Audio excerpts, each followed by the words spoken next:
These point to the issue of climate change, to this crisis, as a necessary issue of justice. And I will come back to that in a moment. Although all of the great social problems of our times can be said to have a spiritual character, there is something uniquely and inherently spiritual about the crisis of the earth, a reality understood by the First Nations, the world's indigenous people. Most of the great spiritual traditions teach that the earth and all of its beings are sacred, as reflections or perhaps even as bearers of the divine creator spirit. The world is charged with the grandeur of God, wrote the British Victorian poet Gerard Manley Hopkins as the Industrial Revolution was just beginning to gear up. The psalmist sings in the Hebrew Bible, "The Lord's is the earth and its fullness." And the Holy Quran admonishes, "Do not kill women, elders, children, civilians, and trees." This vision of the earth as sacred is communicated most powerfully in the understanding of the earth as a living organism, perhaps even as mother, rather than as an inanimate piece of real estate to be exploited, bartered, or even killed for. This is a vision shared by both space scientists and indigenous people who see the earth as a unified living system. It also leads to an experience of the delicate interrelationship of all living beings and all ecosystems as various modes of the divine presence. Indigenous people describe this as the sacred web of life. Because of the inherent sacredness of the earth reality, faith communities are able and indeed obligated in a new way to address the earth crisis from this perspective. It is a sacred perspective that can be understood and implemented by believers and non-believers alike.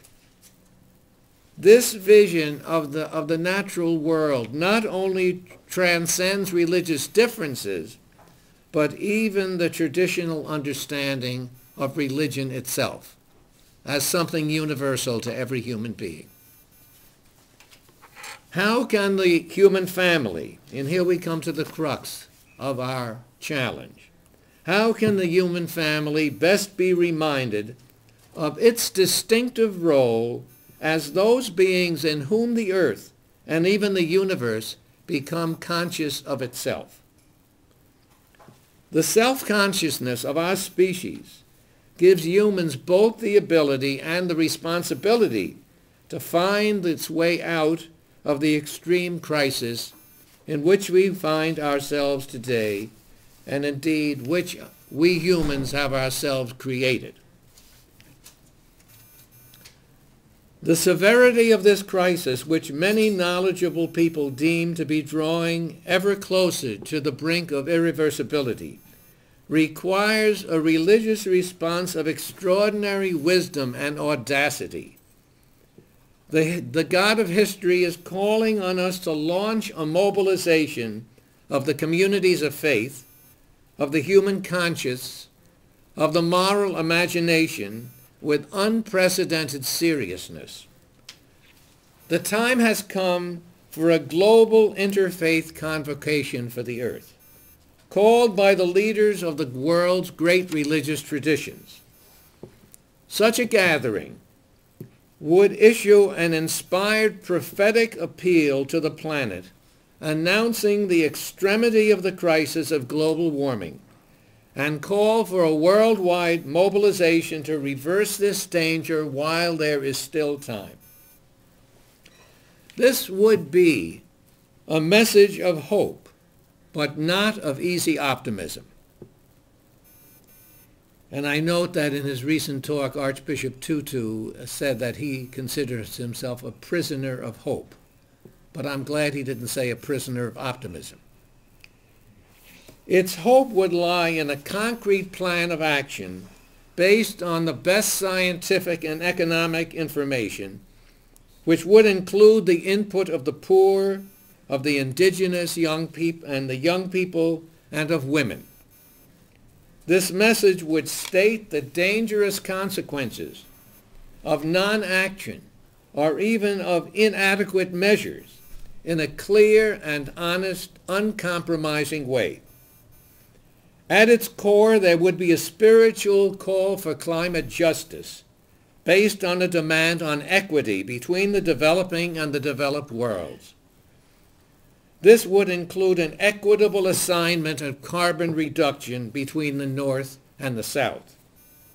Such a strategy must also provide the tools to the developing world to achieve these goals.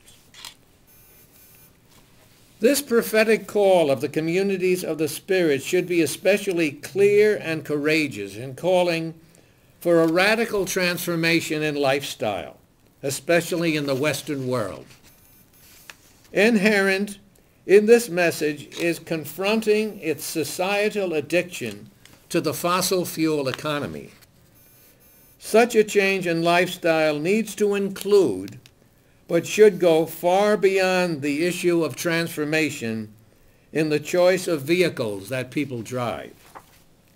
Installing solar panels in the Vatican or appropriate light bulbs in local congregations are indeed praiseworthy and necessary.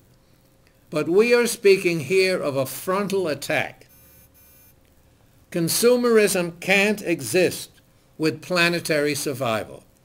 Our prophetic words that should have come from the Pope or the Dalai Lama, in fact, they were spoken by Fidel Castro.